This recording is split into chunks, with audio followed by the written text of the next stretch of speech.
भाभी, आपको कितनी बार कहा है कि आपके सिर पर से पल्लू हटना नहीं चाहिए। आप इस घर की बहू हो तो बहू की मर्यादा में रहो, बेटी बनने की कोशिश मत करो। नंदिनी ने अपनी भाभी करीमा को डांटते हुए कहा। जी दीदी, वो गलती से पल्लू गिर गया था। रसोई में इतनी गर्मी थी कि ध्यान ही नहीं रहा।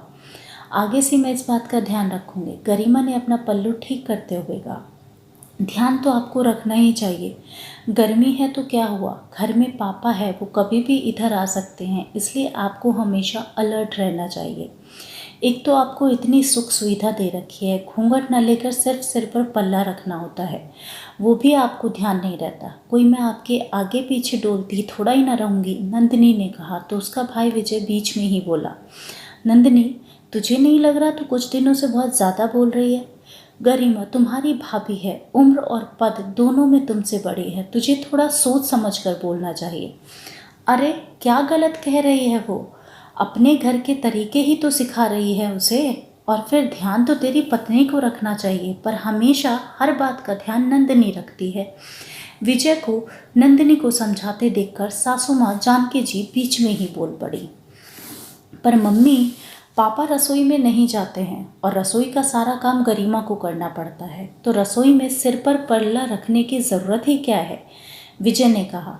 देखा मम्मी, भाभी के आते ही भैया की भी जबान चलने लगी है। कौन सिखा रहा है समझ जाओ, नंदिनी बीच में ही बोली। हाँ बेटा, सब समझ में आ रहा है मुझे। बीवी गर्मी में रसोई में काम करती है, परेशान होती है, वो दिखता है इसे, पर पहले माँ करती थी वो नहीं दिखता था इसको। मम्मी, आप कौन सा किचन में सिर ढक कर काम करते थे, और हम भी तो किचन में आपकी बराबर मदद करते थे। गरिमा की तो कोई मदद भी नहीं करता है, और फिर नंदिनी किस तरीके से गरिमा से बात करती है यह भी तो देखो। क्या यह अच्छी बात है? तो तू क्या चाहता है, अब बहू के आने के बाद हम किचन में काम करने लग जाए? यही दिन देखना बाकी रह गया था, बीवी के आने के बाद माँ बहन का प्यार गया चूल्हे में।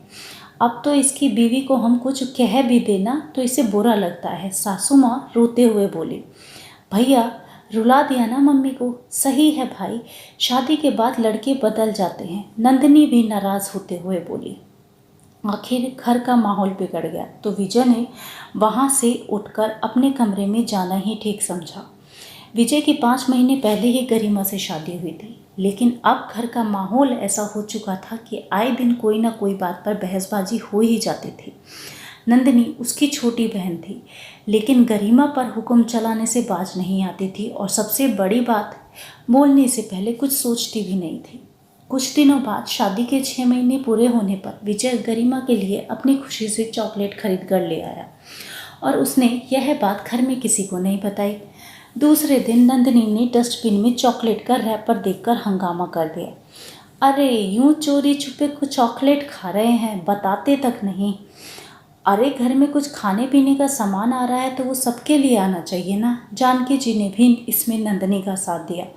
अरे ये कैसी बहू पल्ले पड़ गई है, मेरे बेटे से चोरी छुपे सामान मंगवाती है, जरा सी भी शर्म नहीं आती। मम्मी, क्यों हंगामा किए जा रही हो? हमारी शादी को 6 महीने पूरे हुए थे। इस खुशी में एक छोटे से तोहफे के तौर पर मैं गरिमा के लिए चॉकलेट लेकर आया था। सिर्फ एक चॉकलेट ही तो थी, और तो कुछ नहीं था। इसमें इतना हंगामा क्या करना? बात सिर्फ एक चॉकलेट की नहीं है, बात घर के सिस्टम की है। अब तुम हमसे चोरी छुपे काम करने लगे हो, चॉकलेट के अलावा और कुछ भी लाए हो तो हमें क्या पता, वो तो रैपर दिख गया इसलिए पता चल गया कि तुम चॉकलेट लाए थे। पता नहीं चोरी छुपे क्या क्या काम करते हो। मम्मी कुछ भी बोले जा रहे हो। हाँ भैया, अब तो मम्मी कुछ भी बोल रही है, अब बीवी की भाषा जो अच्छी लगने लगी है आपको। पर भूलिए मत, शादी के बाद भी आप पहले मम्मी पापा के बेटे हो, आपकी पहली जिम्मेदारी मम्मी पापा के लिए है। कल की आई हुई लड़की के लिए आपकी जिम्मेदारी मत भूलिए। आखिर घर में किसी को कुछ नहीं समझना था जो कोई नहीं समझा। गरिमा भी आंसू बहाकर रह गई। विजय ने समझाया कि एक न एक दिन सब कुछ ठीक हो ही जाएगा। आखिर मम्मी तो नंदिनी के बहकावे में आकर ये सब करती है। जब नंदिनी की शादी हो जाएगी तो सब कुछ ठीक हो जाएगा। वक्त यूं ही चल रहा था। नंदिनी की शादी हो चुकी थी और शादी के 4 महीने बाद वो मायके आई थी। सब लोग साथ बैठे थे। तब नंदिनी ने कहा, क्या बताऊं मम्मी, मेरा पति तो पूरा अपनी माँ का श्रवण कुमार है। अपनी माँ की ही भाषा बोलता है, सही गलत में तो फ़र्क करना जानता ही नहीं। मुझे तो इस 4 महीने की शादी में ये भी याद नहीं कि उसने कभी अपनी मर्ज़ी से मुझे कोई फूल ला कर दिया हो। जानकी जी के बोलने के पहले ही विजय ने कहा, अरे ये तो बड़ी खुशी की बात है कि तेरा पति अपनी माँ को सबसे ऊपर रखता है। आखिर वो उनका बेटा है, उनकी पहली जिम्मेदारी उनके लिए ही तो है। अच्छा भैया, ये तुम कह रहे हो? तुम तो अपनी पत्नी के लिए हमसे लड़ने को तैयार हो जाते थे, और यहाँ मेरा पति सही को सही, गलत को गलत नहीं कह पाता। जानकी जी के बोलने से पहले ही विजय ने कहा, अरे ये तो बड़ी खुशी की बात है कि तेरा पति अपनी माँ को सबसे ऊपर रखता है। आखिर वो उनका बेटा है, उसकी पहली जिम्मेदारी उनके लिए ही तो है।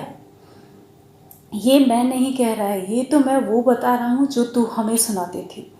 तू ही तो कहती थी कि एक बेटे की सबसे पहली जिम्मेदारी उसके माता पिता होते हैं, पत्नी सबसे आखिरी में आती है। विजय, तुझे शर्म नहीं आती? तू अपनी बहन को ताने मार रहा है। जानकी जी ने कहा, ताने नहीं मार रहा हूँ मम्मी, आईना दिखा रहा हूँ। लोग भूल जाते हैं कि जब वो किसी को आईना दिखाते हैं तो उस आईने में उनका खुद का अक्स भी नज़र आता है। ननंद बनकर भाभी को समझाइश देना बहुत आसान होता है, लेकिन जब बात खुद पर आती है ना, तो सारे नियम कानून बदल जाते हैं। आखिर विजय की बात का जवाब ना तो जानकी जी के पास था और ना ही नंदिनी जी के पास, इसलिए दोनों ने चुप रहना ही ठीक समझा। आपको हमारी आज की कहानी कैसी लगी है हमें कमेंट में ज़रूर बताइएगा, और अगर हमारी कहानी पसंद आई है तो चैनल को सब्सक्राइब कीजिएगा और वीडियो को ज़्यादा से ज़्यादा शेयर कीजिएगा। धन्यवाद।